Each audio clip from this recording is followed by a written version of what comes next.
Crônicas do Amanhecer, por Feijão Centro Espírita Allan Kardec de Balneário Gaivota, 19 de abril de 2020.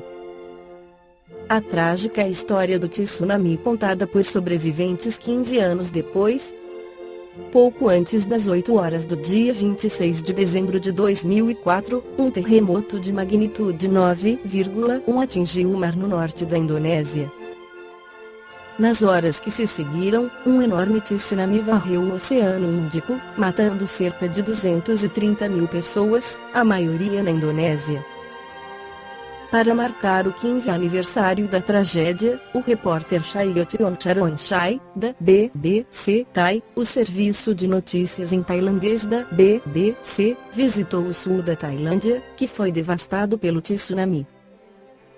Confira abaixo os relatos de alguns dos que sobreviveram e o que eles fizeram para ajudar os demais afetados por essa tragédia. Witaya Tantawanishi, socorrista, praia de Patong. Não parecia a onda assassina que você vê nos filmes naquela manhã. A praia de Patong estava muito tranquila. Estava estacionado perto do hospital Patong em uma viatura de resgate. Então fiquei com fome e dirigi em direção à praia para encontrar algo para comer. Sentei lá para desfrutar o meu café da manhã com vista para a praia. Enquanto estava sentado, senti o terremoto por volta das 8 horas. Ninguém entrou em pânico ou ficou preocupado.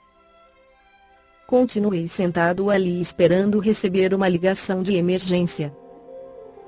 Às 10 horas, comecei a ouvir vendedores de comida locais, que estavam apontando para a praia. Todos disseram: vamos pescar. A água tinha recuado muito, para o meio do mar, e havia muitos peixes espalhados por todo o lugar.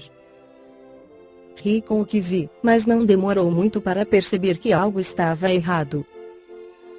Quando a água voltou, um vendedor de alimentos apareceu correndo e disse a todos naquela área que fugissem da praia o mais rápido possível. Não parecia a onda assassina que você vê nos filmes. O que vi no início foi apenas uma inundação repentina que trouxe consigo uma quantidade enorme de água. À medida que a inundação se aproximava, começou a ganhar velocidade. Finalmente chegou ao nível da rua e a água continuou a subir. Voltei para minha viatura e subi a colina. Naquele momento, tudo estava louco. Várias pessoas estavam fugindo da água. Trabalhei como socorrista durante toda a minha vida, mas nunca havia experimentado algo tão grande. Dr. Weeraut Saridjepa, ex-médico do Hospital Vashira Phuket, senti o cheiro de cadáveres como nunca antes na minha vida. Era o dia seguinte à festa de fim de ano da equipe do hospital. Estava curtindo meu dia de folga e passei muitas horas deitado descansando. Às 8 horas, ouvi as janelas do meu quarto de madeira tremendo. Disse à minha esposa que deveria ser algum carro do lado de fora. Então, voltei a dormir. Quando acordei novamente por volta das 10 horas, levei minha família para tomar café da manhã antes de receber um telefonema do hospital me chamando para uma emergência.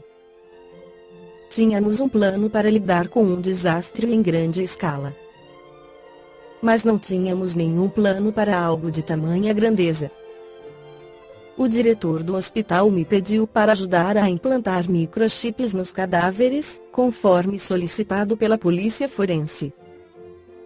Quando cheguei, a polícia local me levou a Latianyao, onde havia milhares de cadáveres esperando para serem identificados. Ao entrar no templo, pude sentir o cheiro de cadáveres como nunca antes na minha vida. Notei o chão do templo coberto de sangue e fluidos corporais. Centenas de pessoas foram enviadas. A maioria delas teve fraturas nos ossos ou cortes em seus corpos. Então começamos a receber cadáveres. Sanhan Shanyang, mestre de cerimônias e agente funerário no templo Yayao. Meu filho ficou preso e morreu dentro do prédio. Liderei a cerimônia de oração na manhã de 26 de dezembro de 2004, um dia sagrado budista. Fiz a prece no microfone, para que todos pudessem ouvi-la. De repente, a luz acabou e sentimos o terremoto. Continuei sem o alto-falante depois. A cerimônia terminou como qualquer outro dia. Depois voltei para minha casa, logo atrás do templo. De repente, ouvi muitos carros passarem na rua principal. Todos eles estavam acelerando e buzinando. Então os moradores começaram a falar sobre como os vilarejos ao longo da praia desapareceram por causa da onda. Liguei a TV e vi o que aconteceu na minha área. Não sabia sobre o tsunami até então. Fiquei chocado e preocupado porque meu filho foi trabalhar em Kaulak, na costa continental ao norte de Phuket. Ele era pintor e aquele seria seu último dia útil antes de um longo recesso. Liguei para ele, mas não consegui contatá-lo. No dia seguinte, mais corpos começaram a aparecer. Os militares começaram a trazer contêineres para manter os corpos. Na metade do segundo dia, vi uma montanha de cadáveres se acumulando e foi uma cena muito triste de ver. Os 3 amigos do meu filho me disseram que ele estava desaparecido. Estava prestes a sair para procurá-lo, mas o hospital entrou em contato comigo. Eles disseram que precisavam de um lugar para colocar os mortos do tsunami, então tive que aguardar no templo, esperando o carregamento dos corpos. Às 19 horas, centenas de cadáveres começam a chegar. Como não tínhamos lugar para eles, foram embrulhados em lençóis de plástico e brancos antes de ocuparem todo o chão do templo. Saí com meus outros filhos e amigos para procurar meu filho mais velho. Levei metade de dia para encontrá-lo. Ele ficou preso e morreu dentro do prédio onde estava. Navio do capitão Satapurni Sawangpo que atravessou onda do tsunami e estávamos voltando de uma viagem de pesquisa marinha de um mês no Oceano Índico. Fizemos uma parada na ilha Korrachaya em Phuket para uma aula de mergulho para nossos estagiários. O mar estava bastante calmo, o céu estava tão claro e azul.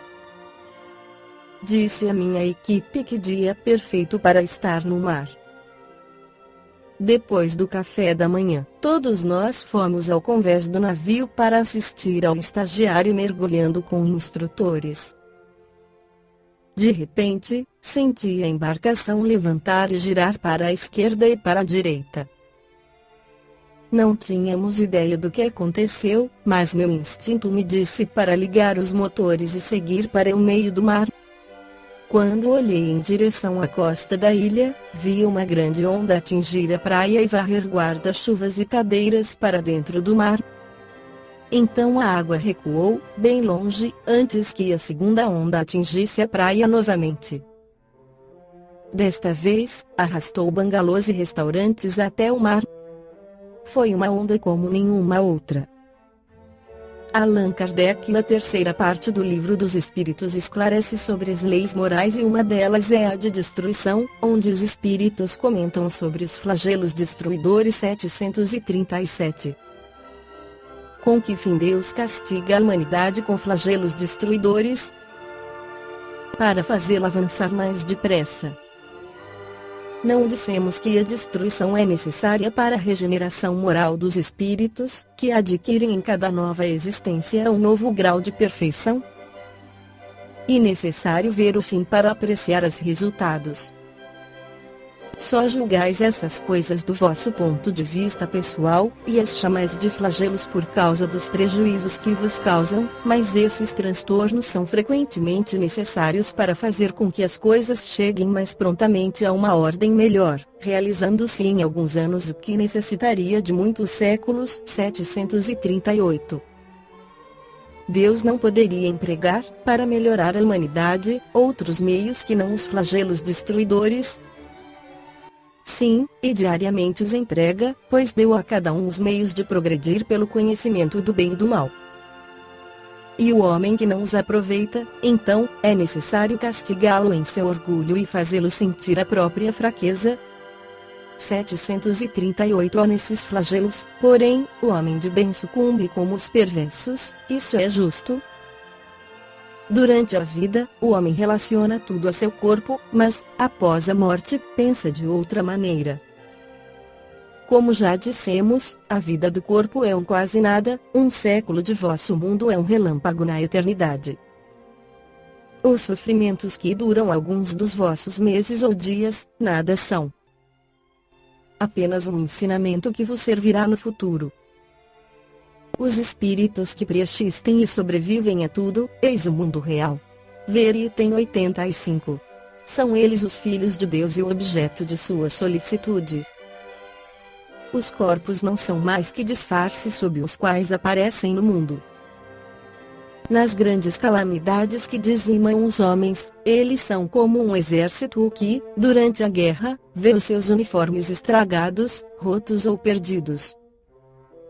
O general tem mais cuidado com os soldados do que com as vestes.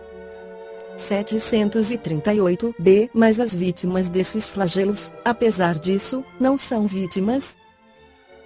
Se considerássemos a vida no que ela é, e quanto é insignificante em relação ao infinito, menos importância lhe daríamos.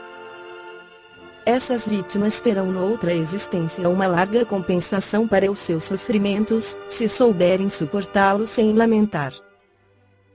Comentário de Kardec: quer a morte se verifique por um flagelo ou por uma causa ordinária, não se pode escapar a ela quando soa a hora da partida. A única diferença é que no primeiro caso parte um grande número ao mesmo tempo. Se pudéssemos elevar-nos pelo pensamento de maneira a abranger toda a humanidade numa visão única, esses flagelos tão terríveis não nos pareceriam mais do que tempestades passageiras no destino do mundo.